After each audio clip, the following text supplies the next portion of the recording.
Welcome to Joshua, Judges, and Ruth.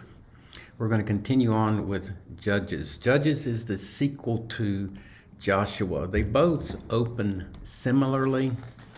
So I'm going to look at, to begin with Judges 1:1. Now after the death of Joshua, it came to pass that the children of Israel asked the Lord, who shall go up for us against the Canaanites first to fight against them? And then in Joshua, we read that after the death of Moses, the servant of the Lord, it came to pass that the Lord spoke unto Joshua, the son of Nun, Moses' servant, saying, what you have in Joshua is Joshua following Moses and continuing on what Moses began. What we have in Judges is that the next generation did not continue what Joshua began. Joshua illustrates the blessings of obedience that comes according to Deuteronomy 28. That's where blessings are announced for obedience and curses are announced for disobedience. Judges illustrates the chastisement that disobedience brings according to Deuteronomy 27. These are two really big, important chapters.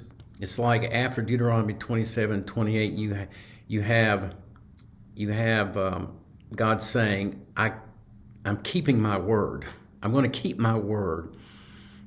And when Joshua obeyed, God blessed him according to Deuteronomy 28. When the judges that follow disobey, then God keeps his word and he chastises them. Ruth, which actually happens during the time of Judges, if you go to Ruth 1:1, Ruth 1:1 says, now it came to pass in the days when the judges ruled. Then you have the story of Ruth. She was obedient. She was blessed because of her obedience in her circumstance. Judges is the sequel to Joshua. Joshua is the record of faith and victory. 31 kings were defeated in 7 years. Judges is a record of unbelief and defeat. Israel is defeated by other nations from 300 to 350 years, depending on who is doing the math. A very long time of disobedience and a very long time of God keeping his word that he said he would do in Deuteronomy 27.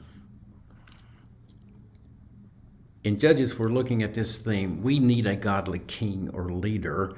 Number one, because the tribal leaders failed. This is the historical review in Judges 1:1 to 2:5.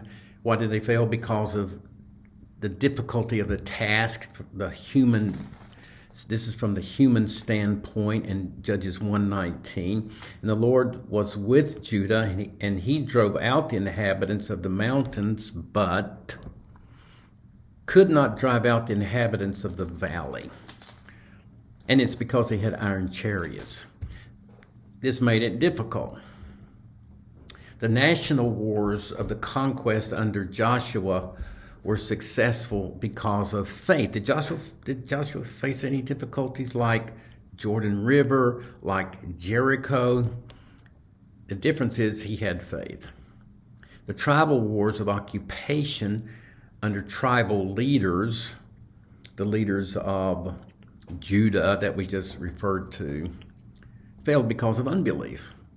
There was partial obedience, like in chapter 1, verse 4, and Judah went up and the Lord delivered the Canaanites and the Perizzites into their hand, but he did not obey many times God said, annihilate. He mutilated, but he did not annihilate. He mutilated so that the military leaders were no longer able to fight. It was partial obedience. And then because of unbelief, going back to that chapter 1, verse 19 again, and the Lord was with Judah, the tribal leader, and he gave out the inhabitants And he drove out the inhabitants of the mountain, but did not drive out the inhabitants of the valley, because they had chariots of iron. I put right beside that verse another reference to Deborah and Barak in chapter 4. Just turn your page to Judges chapter 4, verse 1. And the children of Israel again did evil in the sight of the Lord, and when Ehud was dead. And the Lord sold them into the hand of Jabin, king of Canaan, that reigned in Hazor, the captain of whose host was Sisera, who dealt in Harosheth of the Gentiles. And the children of Israel cried unto the Lord, for he, that is Sisera, had 900 chariots of iron. 900. But when you look at verse 16, it says, but Barak pursued after the chariots and after the host, and God gave him the victory. The difference was faith. Tribal wars of occupation under tribal leaders failed because of unbelief and because of the punishment for disobedience, going to Judges 2 and verse 1. And the angel of the Lord came up from Gilgal to Bochim and said, quote, I made you to go out of Egypt and have brought you unto the land which I swore unto your fathers. And I said, I will never break my covenant with you, and you shall make no league with the inhabitants of the land, and you shall throw down their altars, but you have not obeyed my voice. That's the reason they failed, ultimately, is because they did not obey God's command. The tribal leaders failed, and then the judges failed. We see this beginning in chapter 2, verse 6. Here, the first was like a historical review why they failed. But here's a theological view beginning in verse 6. First of all, they are reminded of Joshua's success because of his obedience in verse 6. But in verse 11, and the children of Israel did evil in the sight of the Lord. What you have here is like a preview of what is coming. That is the cycles of sin. And I want to go to Bible Knowledge Commentary. So I'm going to jump over here to Logos. This is Logos on on Judges. And I think this is a really neat way of showing Israel's downward spiral under the judges. And we're going to look at the first one, who was Ahithophel. But here's a cycle that characterized all these 13 judges and how they went through this cycle. They sinned, then they went into servitude from some other nation, and then there was supplication. They cried out for God. God raised up a deliverer or judge, and then there was silence or rest for a few years. But the cycle continues. And it wasn't just a cycle that repeated, it was a downward spiral kind of cycle. And that's what we're looking at here. 7 cycles of sin for 350 years. And let's look at the first one. Let's look at the first judge, Ahithophel. In chapter 3, verse 7, and the children of Israel did evil in the sight of the Lord, and forgot the Lord their God, and served Balaam and the groves. When it says forgot, that was not a mental thing. That was an act of the will. They refused to respond. You remember Ecclesiastes, where it says, "Remember now your Creator in the days of your youth." Well, the opposite of that is to forget, to not respond. Respond to your Creator when you're young. And so the opposite of that is to forget or not respond, and that's what's going on here. They ceased to respond to the Lord. And then there was the servitude, verse 8. Here you see the cycle. Therefore the anger of the Lord was hot against Israel. He sold them into the hand of Cushan-Rishathaim, king of Mesopotamia, and the children of Israel served him 8 years. And when the children of Israel cried unto the Lord, there's that supplication, there's that crying out. When they cried out for help in their difficulty, the Lord raised up a deliverer of the children of Israel who delivered them, even Othniel, the son of Kenaz, Caleb's younger brother. So here's the salvation. Here's the deliverance. And look in verse 10. The Spirit of the Lord was upon him, Othniel. And he judged Israel and went out to war. And the Lord delivered the Cushan-Rishathaim, king of Mesopotamia, into his hand. And his hand prevailed against Cushan-Rishathaim. And the land rested 40 years. There's the silence. There's the time of peace and rest that we read about in the Old Testament. Why did God use Othniel? My mom gave to me when I first yielded to preach and first started going to Bible college. She gave me a little book entitled Why God Used D.L. Moody. I still got that little paperback, and it just so challenged me.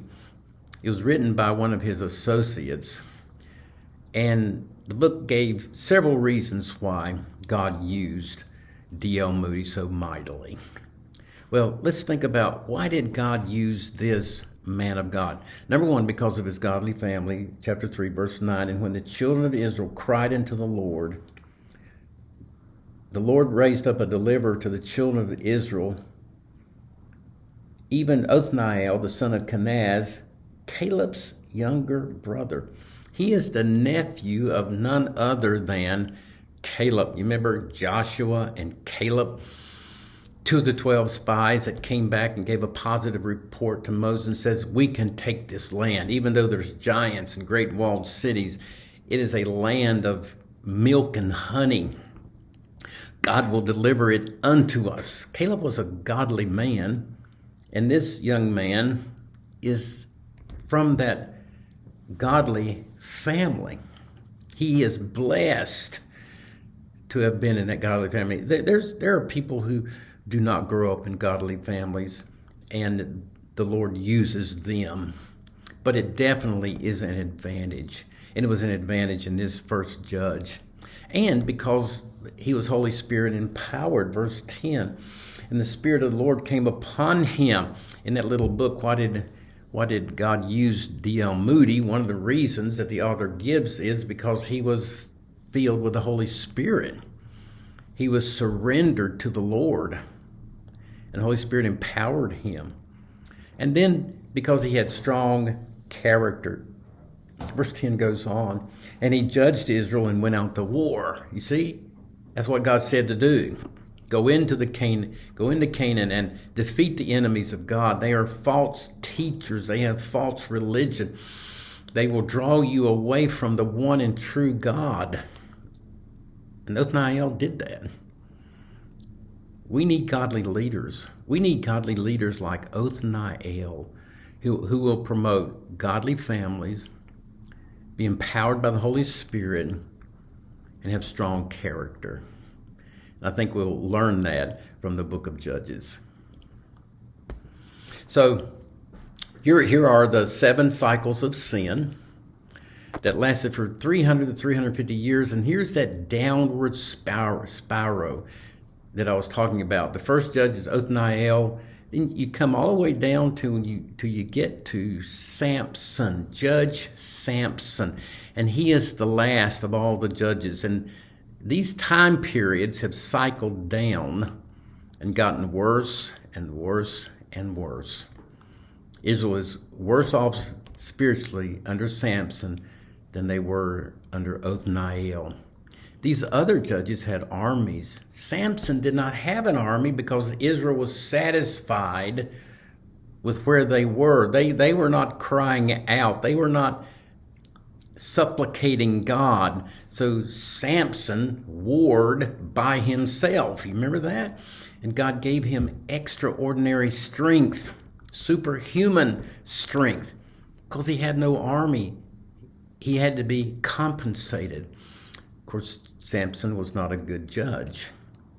But it just shows that this cycle of sin is a spiraling down. And that's the way sin works in a nation, in a people, in an individual. It doesn't stay at one place. It continues to grow worse. And that's why God will raise up kings or godly leaders to lead them out of this apostasy. The tribal leaders failed. The judges failed. And when we get near the end of Judges, we're going to see that none other than the Levites failed. That is the full-time, we would say today, Christian workers failed. Again, you see this downward spiraling of sin. And we'll continue this thought when we look next time at Judges.